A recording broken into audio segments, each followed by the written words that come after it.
Tepat pada pukul 10 pada tanggal 12 Maret tahun 2022, acara pelantikan atau pengukuhan Gusti Pangeran Haryo Bre Cakrahutomo Wirasujiwo, SH, menjadi Kanjeng Gusti Pangeran Adipati Aryo Mangkunegara 10 dimulai. Rangkaian acara dilakukan untuk menyempurnakan upacara sakral tersebut. Namun banyak sesi acara berwujud ritual penting juga dilakukan, baik dilakukan sebelum upacara utama, atau di dalam sela-sela upacara pengukuhan.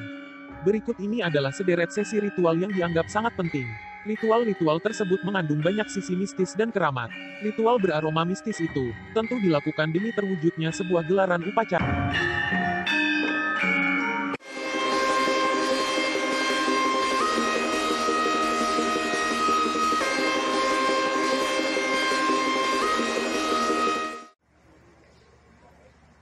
Ritual beraroma mistis itu, tentu dilakukan demi terwujudnya sebuah gelaran upacara, agar berjalan lancar, khidmat, dan tertib. Selain itu, tentu juga mengandung makna atau simbol, yaitu harapan agar pemimpin baru di Pura Mangkunegaran nanti bisa bekerja, atau bertugas sebagaimana mestinya seperti harapan semua pihak.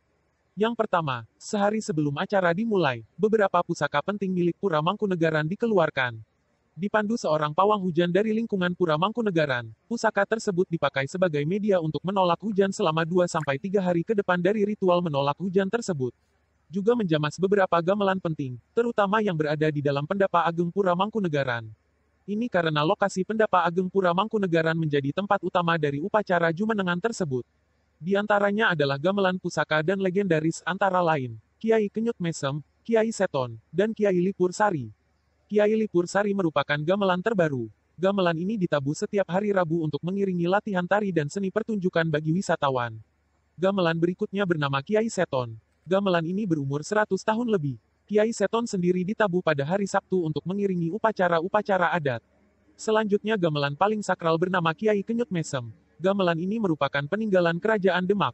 Kiai Kenyut Mesem untuk mengiringi upacara kenaikan tahta dan tari-tarian sakral. Gamelan ini masih asli, hanya kulit kendang yang diganti secara berkala.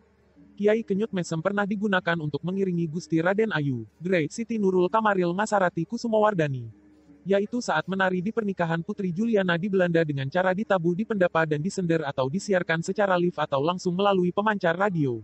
Meski usianya beragam, gamelan-gamelan yang terbuat dari perunggu tersebut memiliki keunggulan. Hal itu karena tanpa alat pengeras tambahan, suaranya sangat jernih dan sangat enak didengar. Selanjutnya, di pagi hari pada hari H upacara jumenengan atau pengukuhan tersebut, juga dilakukan ritual memohon restu untuk menggunakan gamelan-gamelan tersebut. Hal itu diwakili oleh seorang spiritual atau sesepuh yang juga seorang niyogo, yaitu penabuh gamelan dari Pura Mangkunegaran yang dianggap memiliki daya linui, atau kelebihan dalam berkomunikasi dengan hal-hal spirit, atau hal gaib yang berkaitan dengan gamelan-gamelan tersebut. Wujud ritual tersebut adalah memberikan sesaji berupa bunga khusus, serta membakar dupa atau kemenyan di sela-sela gamelan atau yang diwakili oleh alat musik gong besar. Selanjutnya dibacakan doa yang dipadu dengan mantra-mantra atau rapalan mistis dalam bahasa Jawa. Setelah ritual usai, barulah gending-gending atau alunan dari gamelan tersebut dianggap sudah bisa dimainkan untuk mengiringi acara jumenengan yang sesungguhnya nanti. Dalam acara pengukuhan, juga dikeluarkan keris pusaka keramat milik Pura Mangkunegaran, yaitu keris pusaka Kanjeng Kiai Ageng dan Kanjeng Kiai Wangkingan. Tepatnya, sesaat setelah permaisuri dalam Mangkunegara IX Priska Marina Haryogi Supardi keluar dari Puro Mangkunegaran menuju pendopo untuk membacakan kekancingan di hadapan GPH Bre dalam bahasa Jawa. Makna kekancingan tersebut adalah mengukuhkan GPH Bre sebagai KGPAA Mangkunegara X. Pengukuhan itu ditandai dengan pemberian keris dan langsung dipakai di belakang pinggang oleh GPH Bre. Dalam sesi tersebut, suasana pendapa juga mendadak seperti terselimuti aura mistis, dan membuat semua tamu undangan yang hadir merasa merinding. Selanjutnya, ritual lain yang tak kalah mistis, adalah sajian tarian yang bernama Bedaya Anglir Mendung Mangkunegaran. Tarian ini menjadi ritual inti, atau pertunjukan paling sakral dalam acara jumenengan dalam Kanjeng Gusti Pangeran Adipati Arya KGPAA, Mangkunegara 10. Ada beberapa hal menarik terkait dengan tarian atau penari dari Bedaya Anglir Mendung itu sendiri.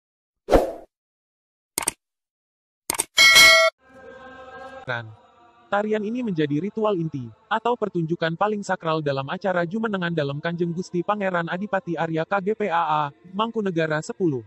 Ada beberapa hal menarik terkait dengan tarian atau penari dari Bedaya Anglir Mendung itu sendiri. Misalnya, menurut penjelasan dari pengageng Kemantren Langen Praja Puro Mangkunegaran, Raden Tumenggung Syamsuri, Dikatakan bahwa ketujuh penari harus lolos terkait beberapa syarat adat untuk bisa mementaskan tarian sakral tersebut. Selain harus masih gadis di saat hari H pementasan juga tidak boleh sedang berhalangan datang bulan atau sedang haid. Untuk itulah untuk mensiasati kondisi tersebut agar aman, dipilih lebih dari 7 penari beberapa hari sebelumnya.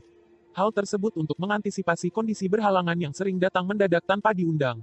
Sehingga selalu tersedia atau ada 7 penari cadangan yang siap di hari H pementasan. Selain syarat tersebut, sehari sebelum pementasan, para penari wajib berpuasa. Agar ritual berpuasa menjadi kusyuk, maka mereka dikarantina. Hal tersebut agar jiwa mereka lebih tenang, juga fisik menjadi lebih stabil saat memainkan nanti.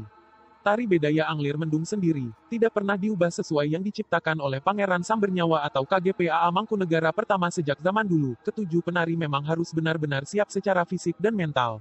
Maklum durasi tarian tersebut sangat lama, yaitu sekitar 35 hingga 45 menit tanpa henti. Konon, banyak yang percaya, saat ritual tarian tersebut dimainkan, banyak leluhur pura Mangkunegaran yang datang dalam wujud roh gaib. Sehingga jika dicermati dengan teliti, banyak beberapa anggota kerabat Mangkunegaran yang hadir. Terutama, mereka yang sepuh atau juga yang mempunyai indera ketajaman yang kuat. Merasakan kehadiran para roh leluhur ini, sehingga mereka terlihat seperti melakukan gerakan menghormat atau sedikit membungkuk kepada ruang kosong di depannya. Ini karena secara kasat mata, para roh gaib hadir atau lewat di depan mereka untuk mencari posisi masing-masing. Beberapa juga percaya, penguasa dari Istana Gaib Laut Selatan juga hadir dalam acara, atau saat tarian sakral itu digelar. Tarian Bedaya Anglir Mendung itu sendiri, bercerita tentang peperangan antara Pangeran Sambernyawa atau KGPAA Mangkunegara pertama dibantu dua orang sahabatnya, Kudono Warso dan Ronggo Panambang saat melawan Belanda di wilayah Trowulan, Jawa Timur.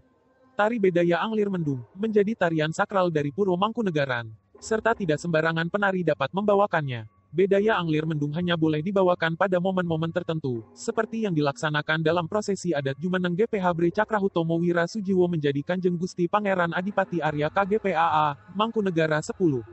Tari Bedaya Anglir Mendung hanya dibawakan oleh 7 penari dengan membawa gendewa atau busur lengkap dengan panahnya. Para penari ini telah disiapkan jauh-jauh hari sebelum Jumenengan, tepatnya setelah 100 hari meninggalnya KGPAA Mangkunegara 9 lalu. Tarian itu sendiri, juga tak boleh dipentaskan di luar tembok Puro Mangkunegaran. Karena hal itu sudah menjadi adat atau tradisi sejak dulu. Jika ada yang berani melanggar, memang resiko secara spiritual akan selalu menghantui mereka. Secara filosofi, tarian itu sendiri sebenarnya sebagai bentuk pengingat perjuangan Mangkunagara I dalam peperangan. Sehingga para penerusnya diharapkan akan ingat terus yang diwujudkan dalam seni tari. Itulah beberapa fakta terkait ritual mistis yang mewarnai perhelatan agung di Pura Mangkunegaran Solo, Jawa Tengah.